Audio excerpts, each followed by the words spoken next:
नमस्कार, मैं doctor Manju Jain, retired associate professor from SN Sen degree college Kanpur. मैं पिछले कई महीनों से धर्म मार्ग नामक शीर्षक के अंतर्गत कुछ विषयों को लेकर के वीडियोस बना रही हूँ और आप तक पहुँचाती हूँ। मेरा मकसद ये है कि जब कभी भी अच्छे विचार या अच्छे संगति हमको मिलती है तो निसंदेह हम उत्तम काम ही करते हैं। हमारे मन में, दिमाग में कभी भी उलझन नहीं होती, हम कभी भी अनैतिक कार्य नहीं करते हैं, अनैतिकता के पथ पर हम अग्रसर नहीं हो पाते हैं। तो इसी कड़ी में मैं आपको एक शीर्षक देती हूँ, नाम है विचार और कर्म। इसको जो कि है हमारे सामने पेश किया है श्री अर्जुन शर्मा जी ने। बहुत बहुत धन्यवाद अर्जुन शर्मा जी, मैं आपकी बात जन जन तक पहुंचाती हूँ। विचार और कर्म क्या है? तो कहते हैं ना, जो हमारे मन में विचार आ रहा है उसी के अनुसार हम कर्म होते हैं। तो कहाँ से ये विचार और कर्म आए, उसका उद्भव कहाँ से आए? तो देखिए, ये हमारे परिवार से, लोगों से मिलने जुलने से, पड़ोस से। पहले तो पड़ोसी का बहुत महत्व होता था, अब धीरे धीरे हट जा रहा है। लेकिन हमको एनवायरनमेंट से बहुत कुछ मिलता है।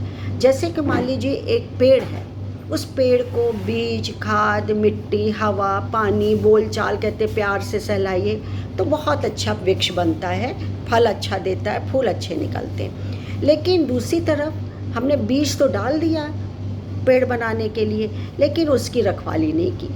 खाद दिया है तो पानी नहीं दिया, टाइम से पानी दिया है तो खाद अच्छी नहीं है, भूल गए, दिया ही नहीं, तो उसमें कभी भी अब सूरज की रोशनी नहीं आ रही है या उसमें निराई गुड़ाई नहीं कर रहे हैं, तो उसमें निसंदेह अच्छे फल नहीं लग सकते हैं, होंगे ही नहीं, होंगे तो खराब होंगे, छोटे होंगे, पिचके होंगे, वगैरह वगैरह। तो यही चीज़ मैं आपको समझाना चाह रही हूँ कि विचार कहाँ से आते हैं, ये सुनने से आते हैं। और सुनेंगे कहाँ?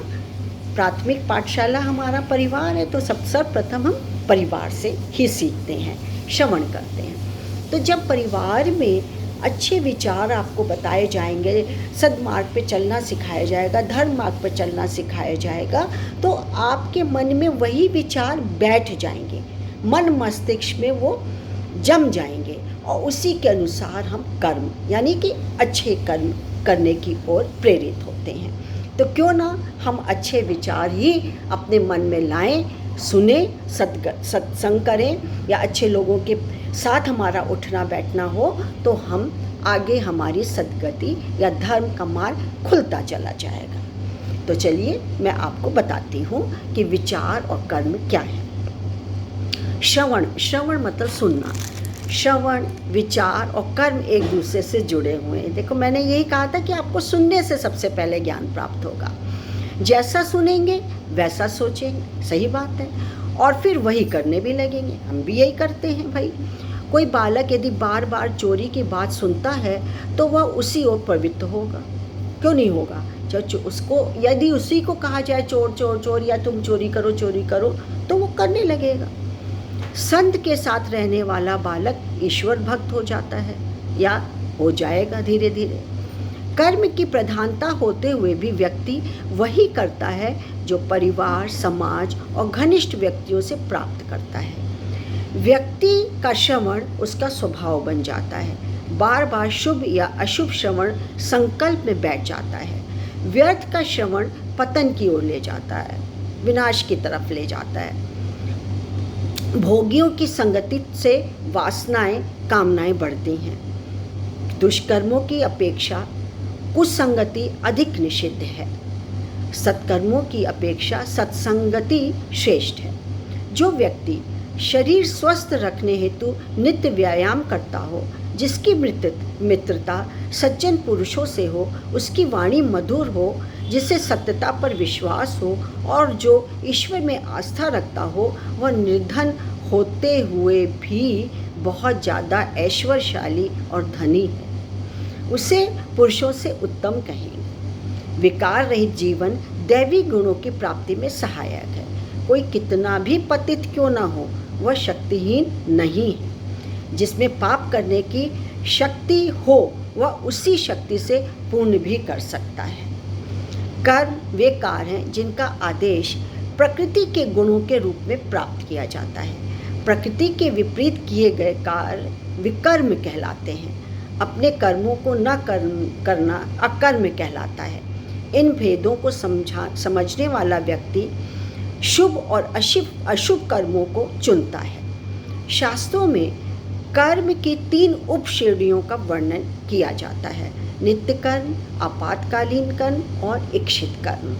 नित्य कर्म शास्त्रों के अनुसार सत्वगुणी में रहकर किए जाते हैं। फल युक्त कर्म बंधन के कारण बनते हैं। ऐसे कर्म अशुभ होते हैं। हर व्यक्ति को अपना कर्म करने का अधिकार है, स्वतंत्र है वो। यह चिंतन युक्त विषय जीवन को बदलने में सहायक है। ऋषि मुनियों ने अपने अपने दर्शन में मनुष्य के कल्याण के लिए श्रवण में सुनना, श्रवण और कर्म को प्राथमिकता दी है। सबसे पहले उन्होंने कहा है श्रवण करिए और उसके अनुसार कर्म करिए, कर्म भी अच्छे कर्म करिए।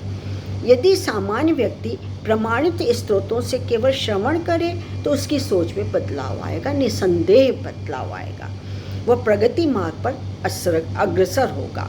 मनुष्य को चाहिए कि सच्चे व्यक्तियों का संग करें, मन को समर्थ संकल्प में स्थिर रखें, उन्हें विपरीत न जाने दें। व्यर्थ देखना, सुनना और सोचना समय गंवाना है। इसके अतिरिक्त और कुछ भी आपके हाथ में नहीं आएगा, समय गंवाना हो जाएगा, जो कि बिल्कुल फिजूल है, व्यर्थ है। तो मुझको विश्वास है कि आप सुन करके लाभान्वित हो रहे होंगे ज़रूर, और अच्छा लगे तो शेयर और लाइक ज़रूर करिएगा।